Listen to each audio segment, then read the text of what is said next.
Hello, everyone. Welcome back to the Run4Ben Podcast. This is part 2 of our interview with Josh Ansley. If you missed part 1, I recommend checking it out. We'll provide links in the show notes.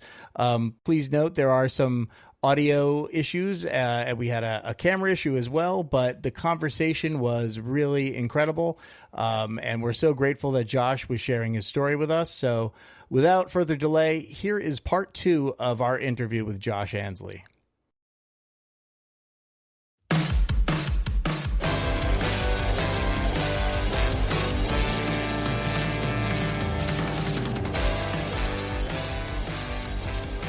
I got sober in 2019.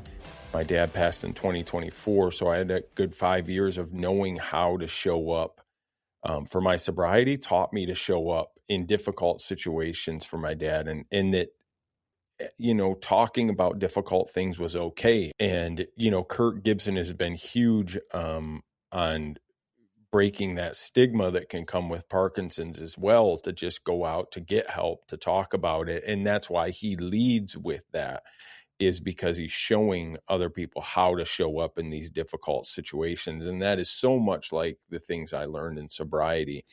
The other part was that suffering alone, not only for those, I don't have experience with being a person with Parkinson's, but I understand that's a big thing, but also for the people. And this is big for me, is the caregivers. Oftentimes you can think, and I've thought this a lot of times, especially doing this documentary, is I don't want to pull any attention because I'm not dealing with this. I don't want to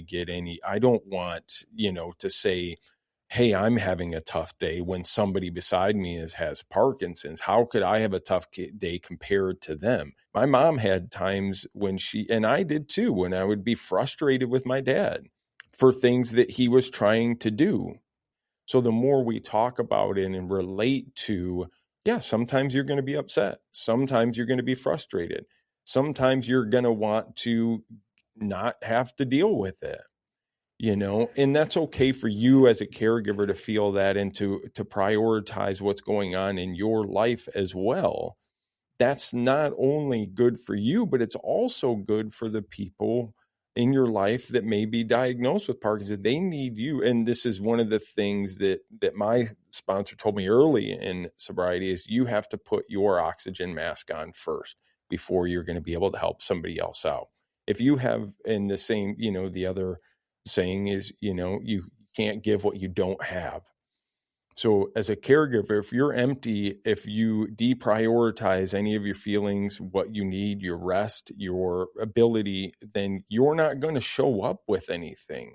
So it's important on both sides. And you brought that to the table from somebody with young onset Parkinson's. And then on the other side for me is to tell those caregivers to make sure you take that time. Make sure that you have somebody to talk with. Make sure that you don't, isolate and don't take care of yourself, because, that's important for all of us to be able to show up with our full, and as you said, authentic selves, and of course, our true self, and I'm certainly not the person to come up with that at all, but many people who I've read and respect say that that's the goal, right? We're getting real. This stuff is real. Like when my fiance was talking about the fears of that she didn't know if she could do it. Like that's just the reality. But it's also okay to understand that these feelings, which we then internalize and feel guilty about, is a natural, normal thing. When I was in the hospital, it's amazing how the work just continues. But one of the things that the doctor said to me, he's like, do you feel guilty at being sick? And I can't believe I didn't even realize that. Of course I felt guilty at being sick. It was overwhelming guilt at being sick. That again, like I mentioned, how am I going to take care of my family? What's going to happen? And I still don't know. I don't know what that's going to look like, but it's right now, it's okay. My guitars are still on the wall. I haven't had to sell them, and it's whatever happens. That's, I don't know what the future is going to look like. It's a powerful thing to recognize these layers that I didn't know that I had this guilt that was tearing me apart, and on a side note, a little bit tangential, but it's along the same lines of just the constant growth. When they asked me in they said to me, what are your coping mechanisms? I remember the social worker in the hospital asked me, like, what are your coping mechanisms? And I was like, oh man, I'm going to have to answer this question now every day for the next 3 months. Like, my coping mechanisms are playing music. And as soon as I said it, like in this sort of just rattling it off sort of way, I realized, oh my God, playing music is not a coping mechanism right now. It's one of my biggest triggers. And I hadn't even realized that. And it was a profound recognition of, like a checking in with myself, with somebody who thought he was like really aware of himself. And it's a danger to think I actually do know myself, or that I've arrived in some way. It's like if you think you've arrived, then there's somewhere else to go. I don't know what the proper metaphor is or what the hell I'm talking about, but it's just this. It's okay to feel. Going back to like, it's okay to feel whatever we feel, even if those are awful things, and this is things that we wouldn't want to share with anybody and stuff. And so to have that space to recognize that we're a textbook, to be like, to have this shameful feeling and share it with a community member who's like, yes, that's completely normal. I feel like that about my husband all the time, or whatever it is, it's such a relief, or it has been, at least in my life. I want to not forget too, because it was really powerful that what you shared before about finding the organization, the Kurt Gibbons organization. For me, it was Light of Day organization, which is, I had this amazing opportunity, with my band, Least of Thieves. I'm like, with my band, Least of Thieves, it's, a big milestone in my life to have made this record. There's the album cover. And to have made this record and released it, and then reached out to, for you, it was, sports oriented. And for me, it was music oriented. Light of Day is an organization that puts on many shows and has a winter fest every year in Asbury Park in New Jersey. And, Bruce Springsteen oftentimes plays, and he played this year. And I reached out to them, as per my history of like the successful bands that I've been in, and wound up having the premiere show of Least of Thieves at the Stone Pony as part of their festival, and then gave a speech at the Count Basie Theater at their main event the following evening. Gave the speech after Bruce Springsteen played, which was amazing. I was like, I can't believe I have to follow up Bruce Springsteen right now. But it was just incredible. And, we're people that are fine. I just thought it was very interesting that it's like, we're obviously people that want to be doing something of service, and being a part of something and helping people. And it's just interesting that you found it through the running and through that organization. And then I found it through this organization, through the music and things like that. I see this common kind of thread from the both of you, how you've gotten a lot of perspective out of your sobriety, and it's really seemed to have helped you in a way that, maybe wasn't intended originally, but it seems to be like this extra byproduct of positive kind of output for you guys. I actually thought going into sobriety, well, I feel like I don't want to exist. Like, that's the reality. Is I was very, very overwhelmed, hopeless. I cried for like 2 months of the beginning of my sobriety, and what I thought was going to be hopeless and boring, just blasted light into my life. And as a person who was, doing comedy and acting and things like that, is it allowed me, and you can probably speak to this as well, Josh, as being somebody who is creator, whether that be comedy or drama or stories or writing, what people want to see is authenticity, and drugs and alcohol mask that authenticity. I was running away from things that I was worried about myself, and in creativity, when I'm able to show up fully, that's when I can actually connect and make something that is different, that may connect. So that's where really I found sobriety was so much more than just quitting one thing. It was getting in touch with so many other things, which just blasted light and love into my life in a way that I didn't expect. And the ability to work and to give back is only because I think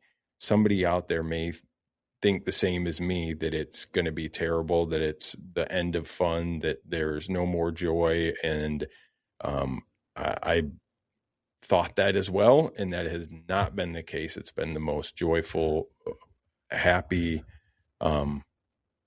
not always, it's not like there isn't sadness and grief in difficult times, but I have hope in my life. That doesn't go away. And I know I can pick up the phone and call somebody when I'm feeling like I'm overwhelmed or can't handle things. So, I'm interested in that for you as well, Josh. The authenticity that you're talking about, that is what's brought me into facilitating groups. I think people are really drawn to my groups and get something out of them because of that authenticity, because I come in and I'm like, I'm messed up. Like these are my flaws. These are my faults. You know, like I don't know what the hell I'm talking about. I don't know what the heck I'm doing. And I joke about it. Right. And it's like, once we admit that we don't know, once we admit that we don't know, that leaves room to be able to find the answer instead of thinking that we know in whatever area it is. I fear, stepping into what my truest potential and what my actual purpose is on deeper levels. It's easier to stay small. It's easier to stay hidden. It's easier to shut down and to not open up. And sometimes it's not just, okay, so let's get vulnerable. Let's open up. I mean, these things are like, I don't even know that it's happening, or stonewalling entirely. And my heart is just shut down because it's such defense mechanisms that have kept me surviving in my life under tremendous difficulties and things like that. And to change them is harrowing, but when I start to shift those things and to soften, I mean, I don't even know what's happened. Like for years, I mentioned earlier about being a sergeant on someone else's battlefield instead of a general on my own. I had never written a whole song. I'd always been like writing with other people or written riffs or things like that. And then, where was this album? I'm really proud of. I think it's beautiful. I'm really, I say that with, a sense of hopefully humility and grace, that it's not just an ego thing, but it's, I was able to do it. I was able to sing. They took the microphone away from me when I was on tour, when I sang backup, because I sang so poorly. And now I'm lead singing. I don't know what gave me the gall or the nerve to like step into that, but it's exactly what we're talking about. It's really, the alcohol is but a symptom of the issues that are underneath, that are blocking us from actually living our truest life. So, they talk about a life beyond your wildest dreams is a phrase that is talked about in recovery. And so, it doesn't mean that I'm going to have yachts and, with fireworks or whatever, fancy cars and stuff like that. It means both, because it's not just I'm happy with nothing, but it is a practice of contentment, of grateful for what I have, and moving into a space then to also step into my fullness of my life. If that means accepting whatever that is, if whatever my purpose or, the action is to take in this world, that I have the courage to do that. It's probably my favorite quote. It was one that early on in sobriety, I went into an acting class and a teacher brought it up and I'd never heard it before. And it resonated so hard because I was sober and trying this new thing. And it's that Marianne Williamson quote, which is, our deepest fear is not that we are inadequate. Our deepest fear is that we are powerful beyond measure. It is our light, not our darkness, that most frightens us. And then it goes on, but it's probably one of the most beautiful quotes, and one that I have to keep checking down into because I often want to play small. And like you said, that second background person when thinking that who am I to step into that light? But each of us have a light, and somebody else, maybe not everybody will resonate with that, but somebody needs to hear that. And that's the same with this story. As you said, if it goes nowhere else, it has touched you at this point. And I've heard that a couple of times. And how beautiful even to impact one life. If you get to do that beyond that, wow. And I think that's where that gratitude comes from, is content with, look at how amazing it is to just have gratitude and be okay where we are. Yeah, there's all these things that we could talk about being wrong, but what do we look at that's right now, and the beauty that we have, and being able to impact a life like we're all doing on this screen in some way. If somebody hears that and that brings a little bit of light into their life, what a beautiful thing to be able to do. Hey everyone. During this episode, we talk about two very important organizations in the Parkinson's community. We just wanted to take a minute to shine a light on them. The first one is the KIRK Gibson Foundation for Parkinson's. You can learn more about them by going to kirkgibsonfoundation.org. We also talk about the Light of Day Foundation, and you can learn more about them by going to lightofday.org. Please seek them out and support them however you can. Thank you.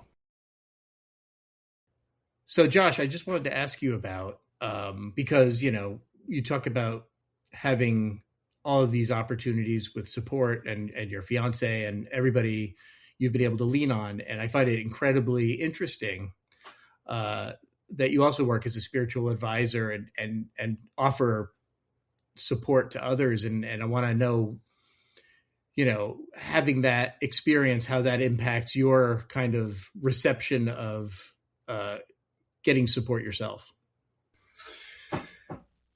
That's actually a very good question. It's a poignant point. Because I think that's part of the issue that was happening last year was that I was not recognizing, I'm actually in between therapists right now, but I stay in therapy. I believe in it, no matter what for myself. Wherever I am, it's like, there's always something that I need to process or, at least thus far in my life, I've seen that in my recovery. And I think that I didn't realize how much I was shouldering last year. And now I see the warning signs in different ways. Like in my early recovery, everything was just, so it was just chaos, right? So it was, just hair on fire and down the toboggan ride. I don't know what the hell I'm saying, but, and now it was like, because I'm much more grounded and centered and steady, I think it could have been much more obvious to me. It's like now I look at those signs when I start to see if I'm walking across the street and start to think that it would be better if I got hit by a car. Maybe that's an indication that something's wrong and I need to talk to somebody. And, but I was anyway. So I have to just be mindful of that because I feel like they talk about it, in terms of it being dangerous, getting into the field and getting paid to do something. It's a different thing than doing service. It's a beautiful space to be helping people and to be of service to people. But it's, I also do it as a job and, so that it's, not necessarily like, well, I can not answer this call right now or something like that. Like I have to show up and I have to be there. And that's incredibly rewarding. And also sometimes it's really not, to be honest with you. Sometimes it's really freaking thankless. And it's hard when I'm trying to share what is beautiful information or a beautiful practice or something that has transformed my life and has been transforming lives for some of the practices for thousands of years, let's say, and nobody cares because they're forced to be there and they're on their phone and things like that. And you can see I have a little edge in my voice because it can be difficult at times. So, then when you get a really great group or if, there's certain places that I go to where, it's just the culture of the particular place or the way they manage whatever choices they make to make that work with all the different subtleties. I get a really great group where it's really powerful and it's so much more rewarding in that way. So there's a lot of factors that go into it. But I have to make sure that I'm not using that as an excuse to think that I'm in my recovery all the time and aware of things because I'm constantly talking about these concepts is very different than actually experiencing them and getting the help myself. And I need to make sure that I stay in that sense of help. And I'm a little bit hypocritical because, like I said, I'm in between therapists right now, so I should probably be looking for one. Well, I think having the awareness of it as well is, says a lot. Yeah, and I make sure that I do have my network of people and I do call and I do talk. But a lot of times I didn't even know. I would get to my therapist's office and feel okay and then just get in there and start talking and just start sobbing, crying.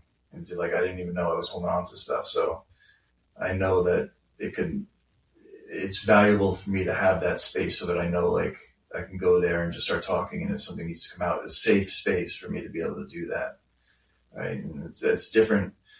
it's different when it's even, a meeting that I go to and, that's a safe space for me. It's different when it's a professional who I'm paying to actually sit there and help me in some way. And so I don't have to feel bad about it, or I don't have to, it's powerful to even have that, not a demand, but an expectation that, that they're there for that, and that creates the space for me to be able to not feel like I'm taking too much of their time or anything like that, or burdening them. It seems like it also seems to give you some perspective in relation to like your fiance, her being a support person for you. At least this is how I'm reading it, is that it seems like you kind of are able to kind of clock that, and, because you also perform that function for others, which I think is very helpful. No, she's just drilled that into me. This is why she's brought me aware. She's been actually just, aside from being, a care partner and things like that with Parkinson's, she's just been just such an incredible partner in life, to teach me so many things, that I didn't have awareness of. I mean, it's really, we have it modeled to us, and like she modeled boundaries, and, I use everything that she teaches me in all of my groups. That's all I do is go, and I'm able to do what I do because I've actually learned it all from her. I'm like, right, here's the productive way of communicating. And, What's her name? Megan. Yeah. She's actually, in Least of Thieves. She's on the record, which is self-titled Least of Thieves. There's one song she sings lead on, Shut Up and Cry, and many other songs that she does a lot of backup and stuff like that. Actually, I do want to step backwards for 1 second, if you'll humor me. You'd mentioned that you discovered that your music was a trigger. Can you tell me a little bit more about that? Yeah, the playing of music was a trigger because I was not able to play as well anymore. So when she asked me what my coping mechanisms were and I was just rattling them off, it was a recognition that actually I play music as a part of what I do, because one of the groups that I lead is a meditation where I sing and play a song in the beginning and at the end of the meditation. And so on a regular basis throughout the week, I'm playing and have to play, as opposed to just, for myself or recording or something like that at my own time. It's part of the work that I do. So when I'm having a rough day and I'm having an off day, with the Parkinson's, and it's, hard for me to just play a simple 3-chord thing when I was, not to toot my own horn, but toot. I was a hell of a freaking bass player, and very complicated, intricate playing. And now to struggle with playing like a simple chord at times, I can still make my way through it, but it's humbling for sure. So that's where the playing of the music is actually it can be a trigger as opposed to a coping mechanism. My dad did magic and juggling shows. He started when I was in 4th grade. I did a little show, and then he started a business. He was doing cartography and things like that before, but he really leaned into doing the magic and juggling shows. And he was really good with kids. So he would go, daycare centers, in school shows and things like that. And they absolutely loved him, and he loved doing it. When you find something like your perfect job, that was his. And that was incredibly difficult for him as he lost the ability to do the sleight of hand, which is a lot of fine motor skills. And then, of course, juggling and things like that. He tried to hold on to that for as long as he could. But it was a very difficult day when he realized he had to stop doing shows and he had to cancel whatever he had set up. Because it was becoming so noticeable. And that was probably one of the more difficult things to watch, was to see him have to give that up. And that's where the helplessness of, like, I couldn't do anything for him in that space other than be there. And it's tough to lose those things. He was learning to play the guitar himself too, and then, wasn't able to continue on that. And I just got a guitar for my birthday, which I brought to the hotel because I've been playing along. And as I'm doing it, I think about that. And one of the things, to be honest, is that I don't always like to share or bring up is like, I think about what if I, was diagnosed. He was like 50 something when he was diagnosed. I'm 46. And, we've talked about that. I talked about that when he was, when we did the documentary, when he was alive as well, was, if that were the case, he didn't know about it. And, as I play the guitar, that becomes more, what if I learn this and within a couple of years, I'm not able to progress? And I think about that kind of stuff. So it is something that, as I've played with this one and remember my dad doing that, is those thoughts come into my head. There's no point to make or anything other than, those are times when it's just quiet and it gets very real as to some of those fears or some of those, things that I relate to my dad or have empathy for him or wish that I could change. It's like I get a flood of a lot of those things. And so I relate to a lot of what you said there. There's a lot of, they talk about grief with Parkinson's, and it's a constant grieving because you're constantly progressing and constantly losing things that were once defining you as a human being in some ways. And, that's a really hard thing. Like for now, it's the biggest, most obvious thing of playing music, but, when it gets subtler and subtler, or more overt, actually, but deeper and deeper aspects of who I am, not just the obvious one of a musician, but when it's, somebody made a joke about they weren't making a joke about Parkinson's, they were making a joke about opening a can of peanut butter for my partner or whatever. And I was like, oh wow, these little things that are defined for me as a man, which there's a whole nother aspect of that, defining what makes you a man. It's not opening up a jar of peanut butter, but yet sometimes those little small things can actually make me feel needed in some ways. And right, so where's my value being placed? And so there's this constant grieving, and so that's the whole process of Parkinson's is a process of grief. There's a saying in recovery that they talk about that is getting right-sized. I don't know if you've ever heard that. And when I came into recovery, I thought that getting right-sized was going to mean that they were going to crush me down. And maybe that is for some other people, but my getting right-sized was actually building myself up and actually stepping into with the potential that I really did have and the magnitude of who I am as a human being with an ego aside. So it's like actually recognizing that there's a purpose to who I am and what I can do with the world. And then grieving the loss of all that. Yeah, and in reality, I think that what Josh said too, I had that same thing about becoming right-sized or being in the middle. I was like, ugh, what is that? I don't want to be what is being in the middle? But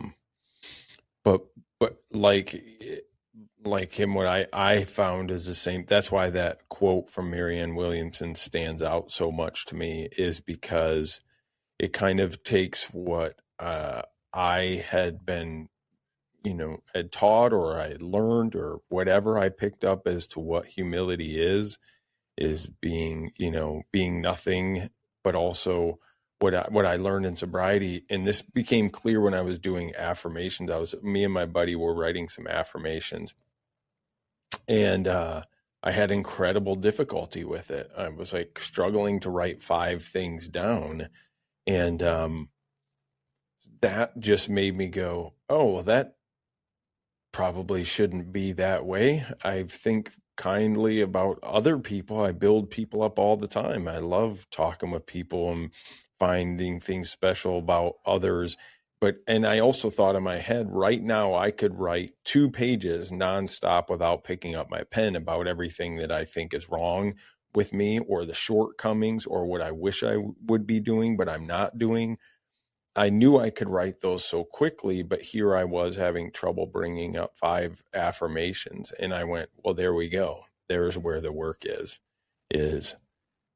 I shouldn't have all of this love and care for other people and not have it for myself. And it goes back to that point of you can't give what you don't have. So it just through recovery showed a lot of these things of how to show up for yourself so that you can show up for others.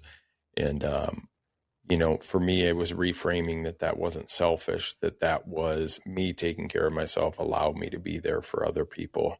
And then you talked about the time is, the reality is we have a limited amount of time. The sooner that I can get with that and accept it and come to terms with that, the better I have the ability to appreciate and take, to not take advantage, because that's not what it is, but just embrace what the reality is. It's me coming to truth with what I would like things to be and how they are. And that again goes back to that serenity prayer of there's 2 parts that I was like, mostly I think what happens is, and for me certainly is the serenity to accept the things I cannot change. So that one I think gets a lot of power. And then the second part of that gets, I don't think as much due power, which is the courage to change the things that I can. We're not always in a state of I got to accept everything. No, there's also courage that when I need to change, and that change may not be, for me, it was an external, I need to go out and do this, because that was easy for me to want to do. I got to do these things. If you told me to get sober, I have to walk from Michigan to LA, I would do that easier than letting go. So the change for me was learning how to let go and accept. And that was the courage to be able to do that. And Josh hit on that earlier, is there is a lot of fear in between that. What if I give that up? Who am I? Or does it mean all of this, like I've been down the wrong trail for years, now I got to turn back around? And then what if I pick the wrong route again? So it's like, what if I just, so I don't, that's the second part of that, is courage to change the things I can. And then the wisdom to know the difference. And that's not unfortunately, punch a button and I get to have that. I have to do that every single day, which wish I could just graduate, but you can't. And I did switch cameras because this one died out. So I certainly think we could probably do a whole season of podcasts with all the collected knowledge that you guys have had and stuff. But in closing, I'd like to just ask Josh, obviously Least of Thieves is a thing that you're still doing. Go to the website, get their album. It's fantastic. We love our theme song so much. So tell me about what's coming up for you, Josh. I've taken it one day at a time. The opening out of the gate was a powerful opening with the debut show as Light of Day organization, like I said, and then the speech I was giving. So associating with Light of Day is something I'm looking forward to. I'm just going back into the studio and recording some newer songs and things like that, and it's kind of like concurrently happening. It's not even just necessarily going back into the studio, but just going to keep moving forward and recording stuff.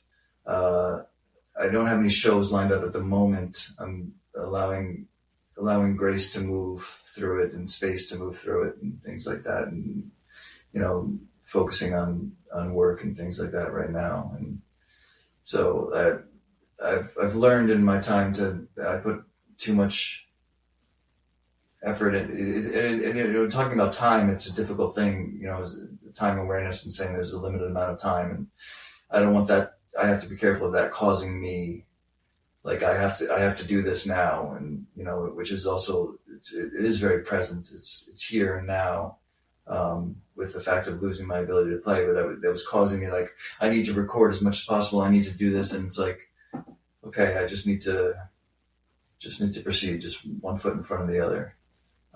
So we'll see. I know that I'm still, connected with Light of Day, so I'll probably be, if nothing else, playing their, shows, at least their Winterfest every year or something like that is a huge thing to be a part of.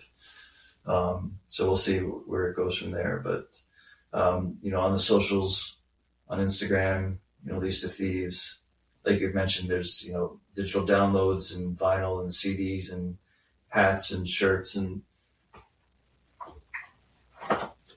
this isn't here for this reason, but shameless plug of like Least of Thieves beanies. How coincidental. And stuff like that. Isn't that convenient? Sweet merch. Get the merch. Buy the merch. No, we love your music, and keep going. I look forward to hearing more, and thank you so much for being generous with your time and telling your story. And I feel like there's so much more to talk about. So hopefully we could have you back at some point. I agree. It was really, really wonderful to speak with you. Glad that the podcast put us together, and I agree with Mike. I think we definitely would be good to have you back and talk about this as we go forward. We have a lot in common, so I truly, truly appreciated the conversation today. Yeah, absolutely. I would love that. Thank you for all that you guys are doing. It's really it's like I said, it's already made an impact. So thank you. Thanks again, Josh. If you're listening, please feel free to leave a comment.